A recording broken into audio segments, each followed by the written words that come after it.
Hello, everybody. This is Ian, author of Lean Media and the founder of two e-commerce businesses and an Amazon seller for many years. Today, I'm going to be talking about Amazon advertising and creating an automatic campaign. If this video helps you, please take a moment to like the video and subscribe to my channel, and you're responsible for following relevant terms. So let's get right into things. I've discovered for one of my brands that the automatic sponsored product campaigns are doing quite well, and this is basically kind of my top campaigns. And you can see in the name of the campaign, I put auto if it's an automatic campaign as opposed to manual campaign where you upload a list of keywords. So the auto campaign seem to be doing pretty good. You can see, respectable ROAS, 3.61, 2.5, etc. So that's something I want to continue, and I'm going to create a campaign for an existing product. One thing I always recommend you do before you get started is actually know the product you're going to be advertising, have it open in front of you in Amazon just so you can take a look at it, make sure you're getting the right product into your campaign. So this is the product that I'm going to advertise with an automatic campaign. And the piece of information that's particularly important is the ASIN. And for this type of product, the ASIN is actually a 10-digit number. I won't get into why that is, but it just is. So when you create a campaign in Amazon advertising, choose your campaign type. I'm going to choose sponsored products. I always give a name that lets me know when I look at the name what the campaign's about. So I never keep the default name.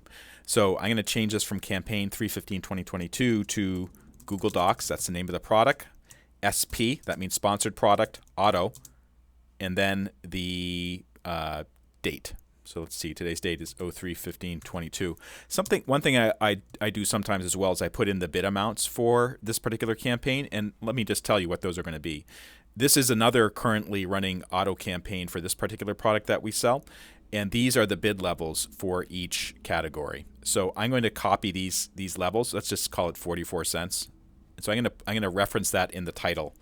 So when I'm browsing my campaigns later, I'll know what they are. I don't set an end date because this is evergreen product. It can keep on selling. Daily budget, I usually do $25, $35 or something, and I'm going to keep automatic targeting. This campaign bidding strategy, I don't like when Amazon says we'll raise your bids by a maximum of 100% in real time when your ad may be more likely to convert to a sale. I just don't trust Amazon that much to be looking out for my best interest. So one thing that I do is I'll do dynamic bid, so it will go down when your ad may be less likely to convert to a sale, or I'll do a fixed bid. So nothing changes. I think dynamic bids actually work okay, but recently, including for this particular campaign, the fixed bid actually worked pretty well as well. The other thing you can do, if you click this adjust bids by placement, you can just kind of give it a little bit of a boost. So for instance, the top of search, I'll maybe do 10% or 15% or something. Let's just call it 11. Product pages, I'll give it a 5% boost. Okay. I don't really think the custom ad text or the standard ad really makes a big difference for this type of product, so I'm just going to keep standard product. Okay, ad group. So nowadays, Amazon advertising, they break down the campaigns into ad groups. So that means you can have one campaign with 3 different ad groups for 3 different products. In this case, I'm not going to do that. I'm just going to say Google Docs ad group, and I'll just give it the name. I just keep it like that. Google Docs ad group. Well, I'll put down the name, the date as well. Okay, and the products. And as I told you before, I'm just using the ASIN right from the product page. I just want to make sure I'm getting the right thing there. Pasting that in. Select Amazon. And I'm going to click add. This is it. I never use the default bid for Amazon advertising. It's a dark pattern. I don't trust them one bit. Sometimes a suggested bid may be good. Sometimes it may be bad. Sometimes the suggested bids are just way out of touch with reality. And also they may be confused by things for if there's a similar product that sells for a lot of money. So I have my own way of doing this. And as you can see, there are these default bids they filled in for 75 cents a click. I'm just going to go right back to this successful campaign I have running for a very similar product. And you can see it's pretty much 44 cents across the board except for compliments, which is less. And incidentally, I never get any sales on compliments anyways. So I'm just going to do this. I'm just going to put in new values there. And then maybe for this one, I'll just put it 22 seconds. Yeah, they're recommending 21 to 88 cents. So I'll just put it in at the low value there.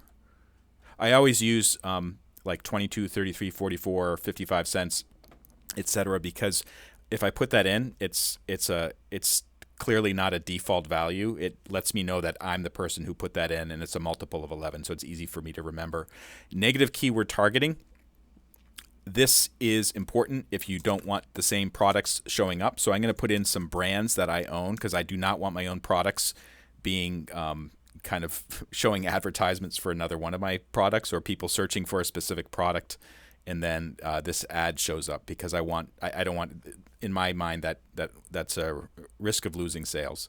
So I can also put in Google Docs, reference, and cheat sheet. Actually, I'm going to just copy the name right over here. Yeah, so I'm basically forcing Amazon to not advertise on for people searching directly for this product, because I want people just to come to the organic result if they're looking for it specifically. So what I'm trying to get are not people looking for my product, but people looking for something more general. So I'm going to add keywords, and then negative product targeting. So they actually let me do that. And you know what? I have a list of product ASINs for all of my other products. Let me just get that up there. And I think it's this one. So I can just paste them right in. And while that's opening, here it is. Negative. Do they have the? Yeah, here they are. Here are all the ASINs.